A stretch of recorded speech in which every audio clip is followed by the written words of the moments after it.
Good afternoon, everybody. I'm Tommy Asano from Takumi in Japan, and I'd like to give you another OpenVG presentation from different aspect. I would like to go through these contents today, and first half is very much overlapped with the Dr. Lee's presentation. So I would like to go through quickly because we are a little bit behind schedule. So I would like to go through why we use Khronos standards and what is OpenVG.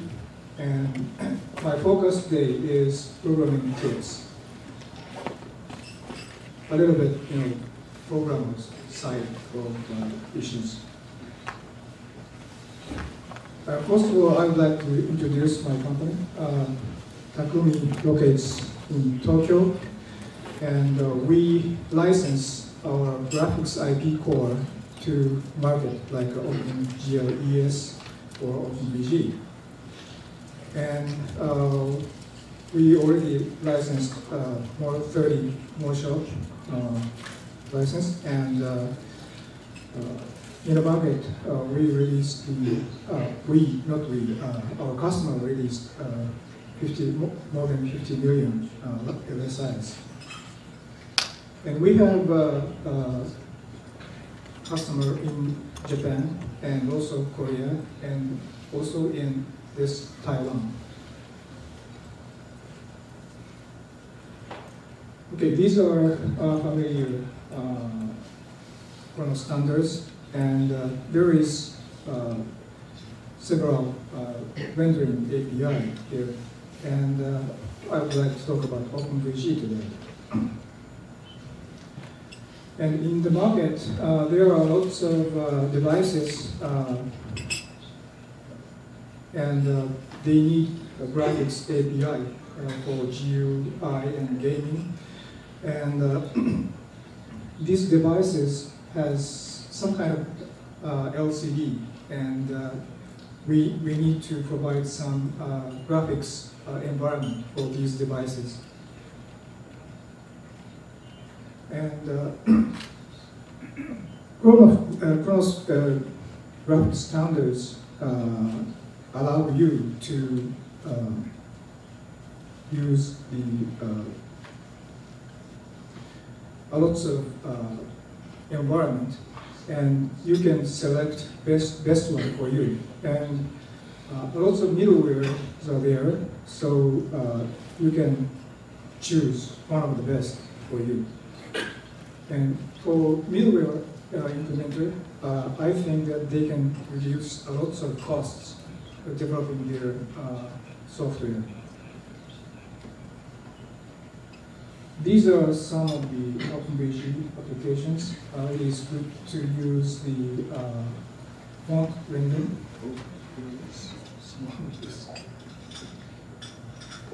Thank you. And vector graphics is good for rendering fonts and also maps.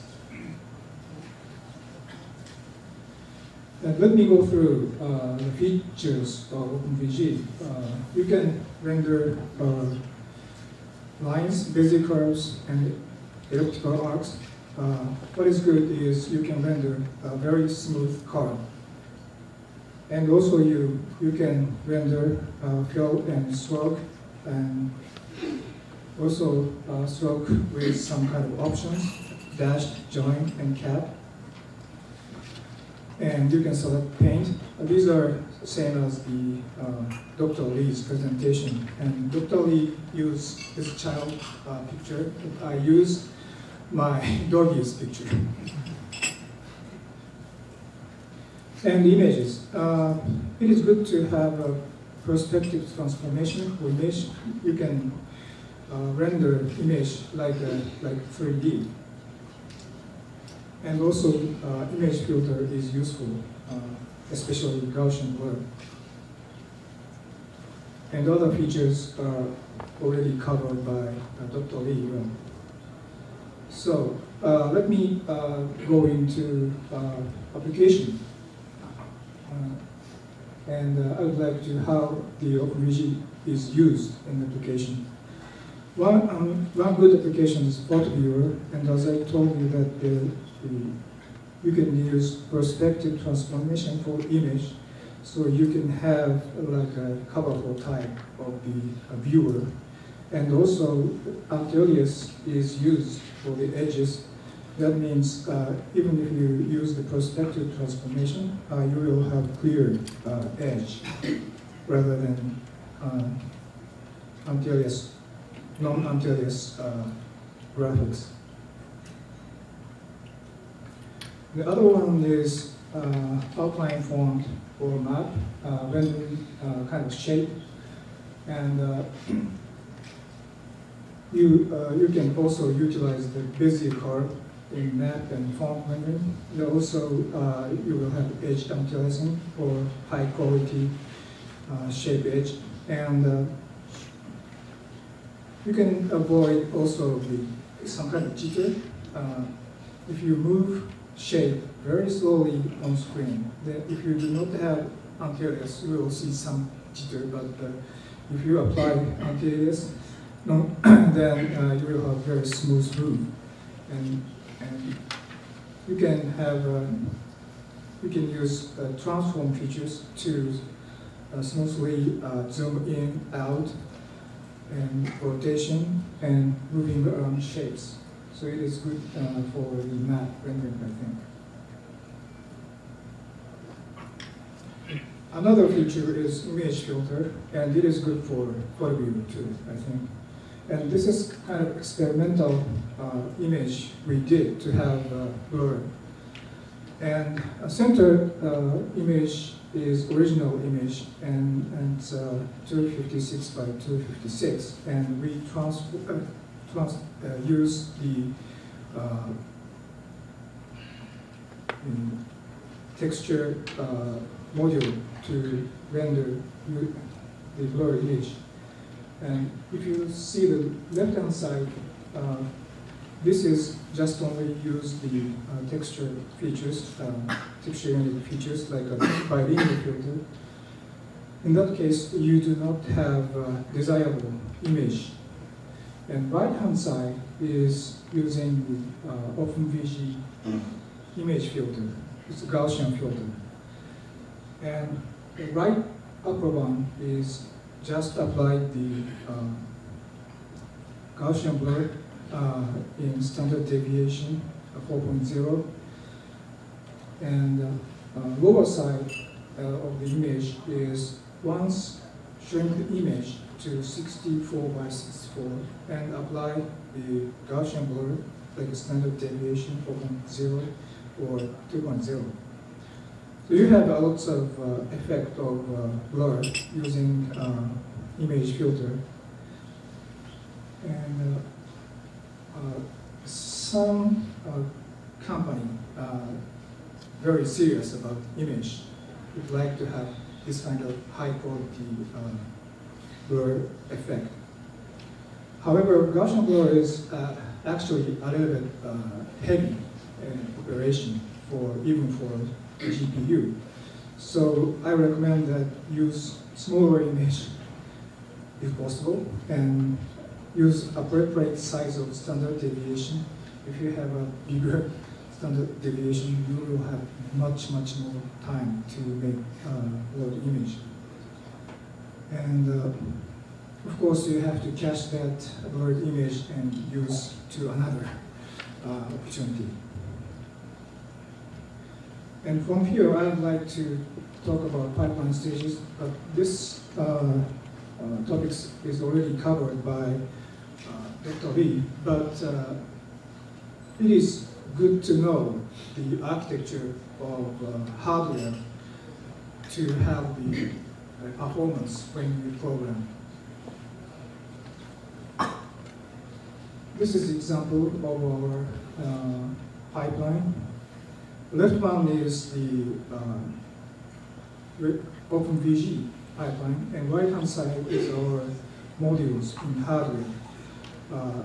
our hardware does the almost operation in hardware, including curve tessellation. And this is software implementation, which the human does. They have a very good software implementation, and they have very high performance, even if it is a software. And another one is like a half and half. The pixel operation is done by hardware, but most of the path calculations are done by CPU. And another one is 3D, using 3D hardware, like OpenVG ES 2.0.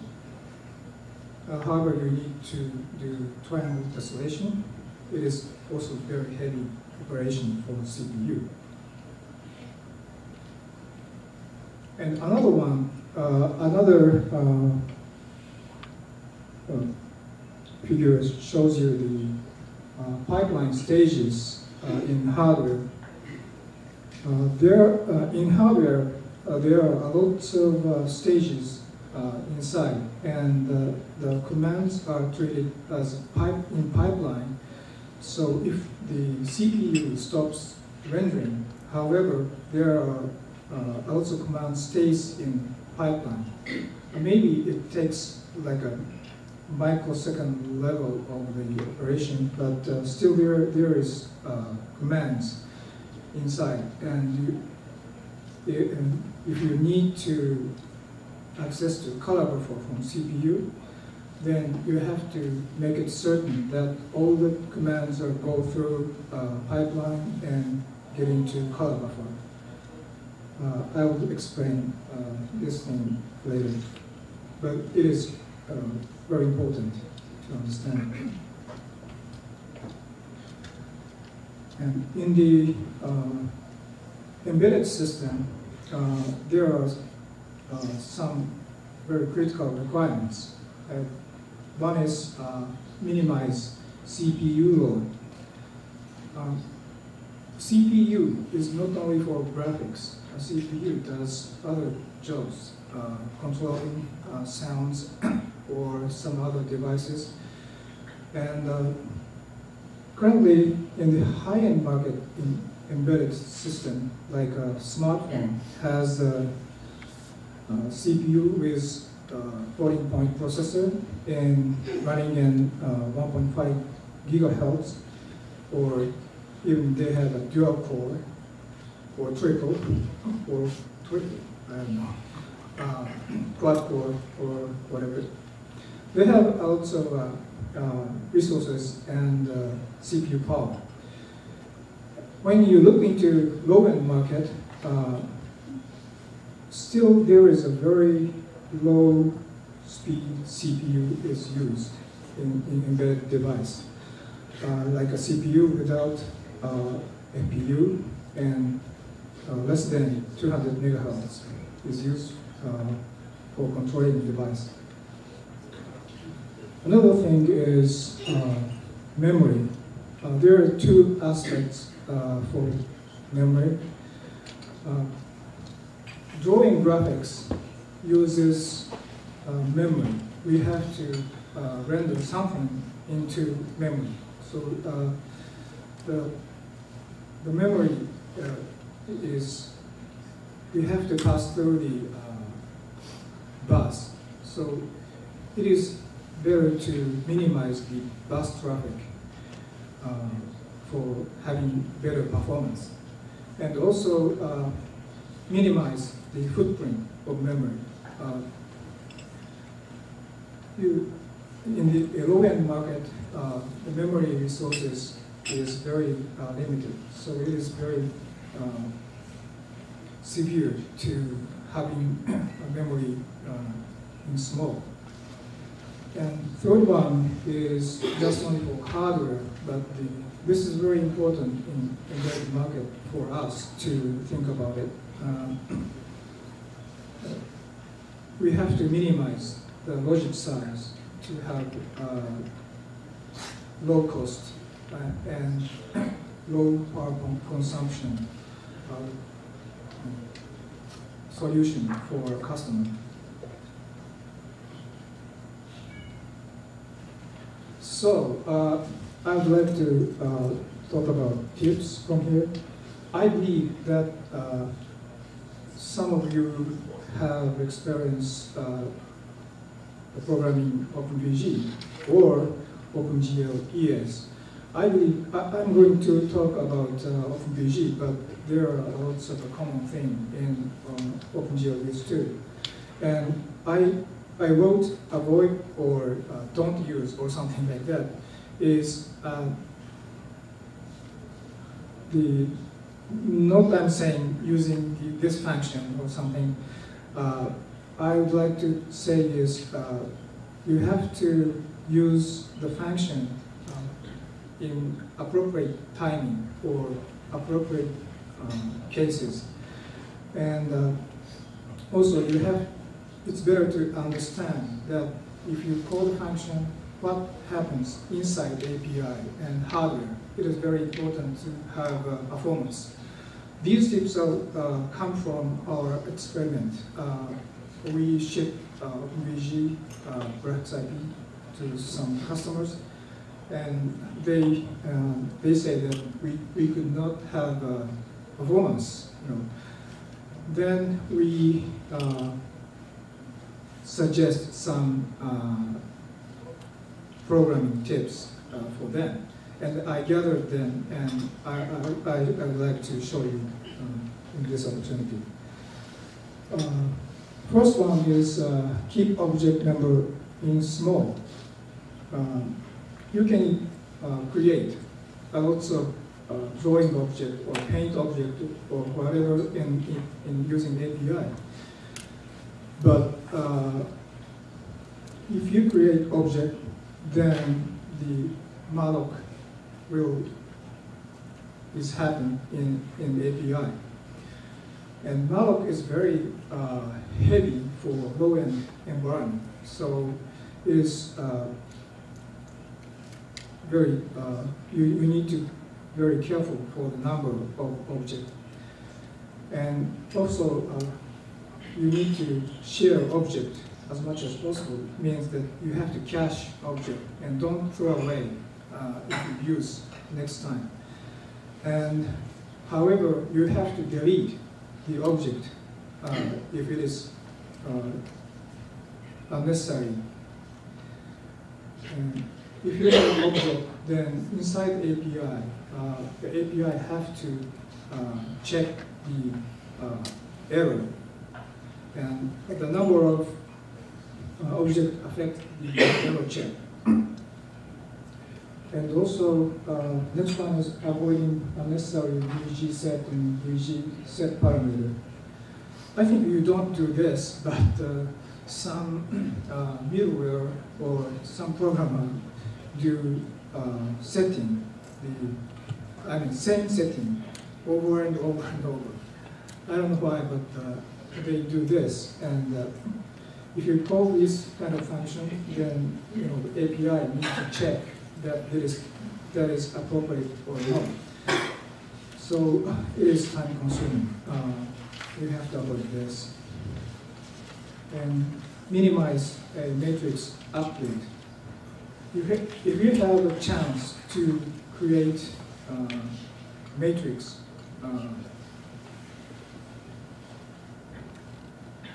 when you set to the API, then pre-calculate that and set it using VG load matrix at once. Of course, you can say that rotate or translate or whatever, share. All the time you call the matrix, the matrix calculation will be happening in the API. So it is better to avoid or minimize the floating point calculation in the API.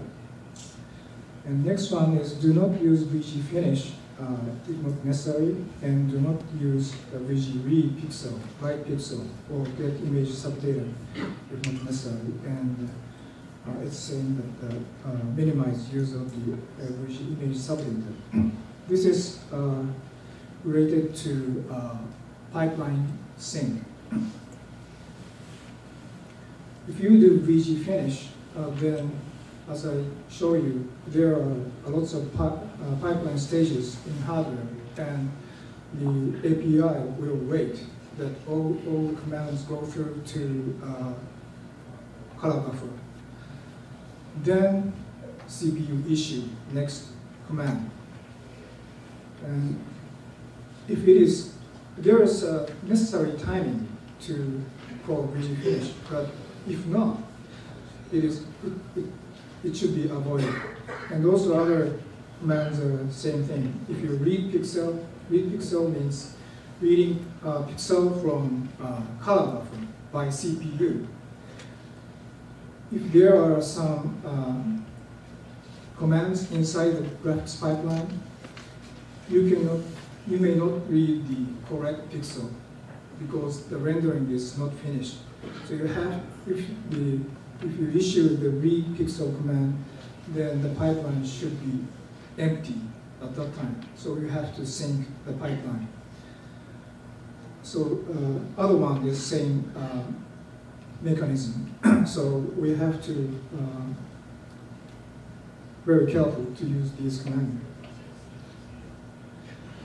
And next one is VG path related thing, and set geometry data with VG append path data at once. You can create path, and you can add path data many times on that path object. But if you add path, then the memory reallocation will happen inside. Of course, there is a way to treat, to reduce the overhead, but if it is straightforward, the realloc is called, and the API need to call realloc, and so then realloc use create another allocate other memory area and copy the original data to the new memory area and add your data. This is very heavy for CPU. And also, next one is avoid modifying path with VG modified path data and VG append path and create path. These are the same thing. If you modify something, we have to change data inside the API. And also, the VG interpolate path could be heavy. Interpolate path is making new path from two different path data. So in the API, the CPU must create new geometry calculating two passes, two pass object. So it could be a little bit heavy for CPU. And path bounds and transform path bounds also could be heavy for CPU. Making path bound need to be check all geometry in the path data. And please recycle path object. This is sometimes I see this from when the middleware is used OpenVG. They just create path and append path and destroy path and create path and append path and destroy path. They just do this thing all the time. I don't know why, but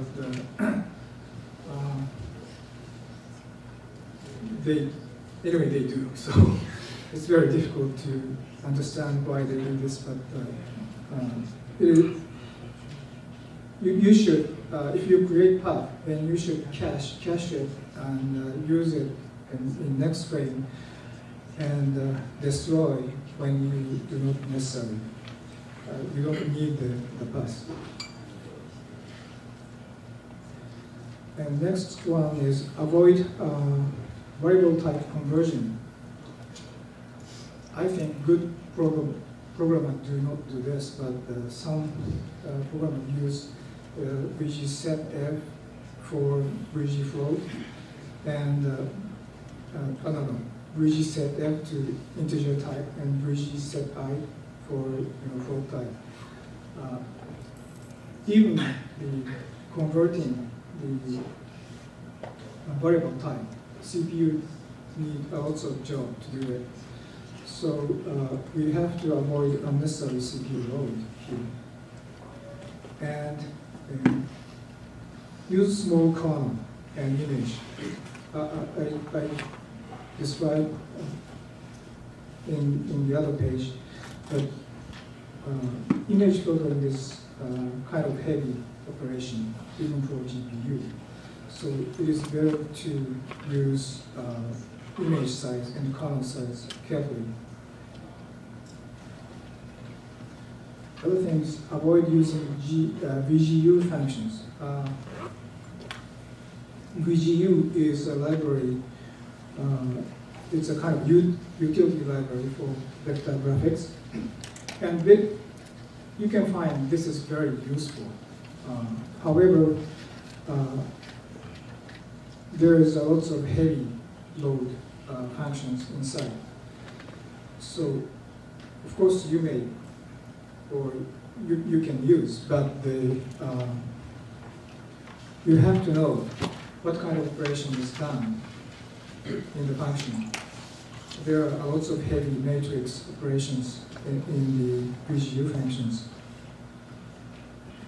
And avoid changing context frequently. If you change context, then the pipeline need to be flashed, or also some kind of command need to be issued to change the context in the pipeline. And avoid updating VG rendering quality. This is the same thing. It's a kind of context. So if you change the quality, we have to flash the commands in the pipeline. That's it. If my tips helps your programming, I'm very happy. Thank you very much.